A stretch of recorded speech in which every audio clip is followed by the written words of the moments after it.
खुलुमबाय स्टुडियाव दं आं भाग्यश्री बसुमतारी। लाख लाख आइजोफोरनि थाखाय गोजोनथाव खौरां। बिफां गायगिरि लाखपति बायदेवनि फारिलाइया थियारि जाबाय। फैगौ 1 एप्रिलाव लाख लाख आइजोफोरनि एकाउन्टआव 10,000 रां जमा जागोन। नंगौ, नोंथाङाबो गिबि मन्थ्रिनि बिथोनजों बिफां फुलि गायनाय हाबाफारिखौ मावफुंदोंमोन नामा? जुदि नोंथाङा गिबि मन्थ्रिनि बिथोनजों बिफां फुलि गायनाय हाबाफारिखौ मावफुंदोंमोन, अब्ला नोंथांनि थाखाय मोनसे गोजोनथाव खौरां। जाय आइजोफोरा गिबि मन्थ्रिनि बिथोनजों बिफां फुलि गायदोंमोन, बैसोर आइजोफोरनि एकाउन्टआव फैगौ 1 एप्रिलाव 10,000 रां जमा जागोन। बेनिखायनो नोंथाङा जायखिजाया समावनो थियारि जाना था। मानोना लाखपति बायदेव बिथांखिजों सोमोन्दो थानाय फन कलआ जायखिजाया समावनो नोंथांनि मबाइलाव फैनो हागौ। मख'नो गोनांदि आइजोफोरनि जौगानाय बिथिंखौ नोजोर होनानै आसामनि गिबि मन्थ्रि डक्टर हिमन्त बिश्व शर्माया लाखपति बायदेव बिथांखिखौ फोसावदोंमोन। बे बिथांखिनि गेजेरजोंनो रायजोनि लाख लाख आइजोफोरनो 25,000 रां होनो थांखि लादों आरो लाखपति बायदेव बिथांखिजों लोब्बा लाखिनानै आइजोफोरनि बिफां फुलि गायनाय बिथांखिखौबो फोसावदोंमोन आसामनि गिबि मन्थ्रिया।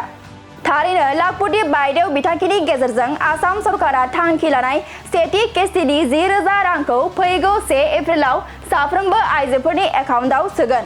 जुदि नोंथाङाबो बे बिथांखिनि गेजेरजों बिफां फुलि गायनानै रां अनसुंथाइनि आरज गाबदोंब्ला थाबैनो बे रांखौ मोनसिगोन।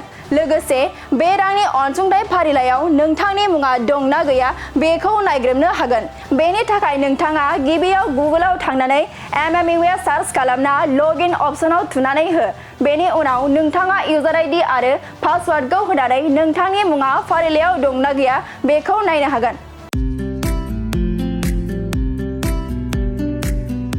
2025-26 मायथाइनि गोदानै मुं थिसननायनि थाखाय गोजोनथाव खौरां।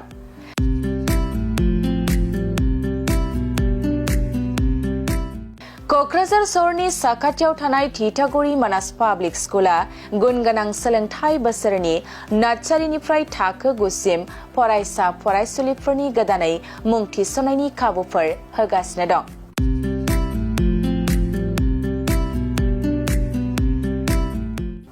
गुन गोनां सोलोंथाइ होनायजों लोगोसे थिथागुरि मानास पाब्लिक स्कुला basic computer education, English speaking environment आरो मोजां सोलोंथाइ गोनां फोरोंगिरिफोर दं।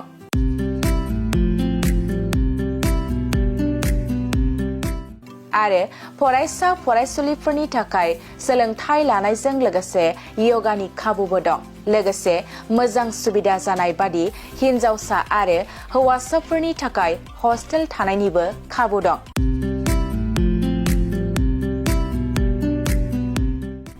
बेनिखायनो नोंथाङाबो नोंथांनि गथ'खौ गोदानै मुं थिसनोब्ला थिथागुरि मानास पाब्लिक स्कुलाव मुं थिसननो हागोन।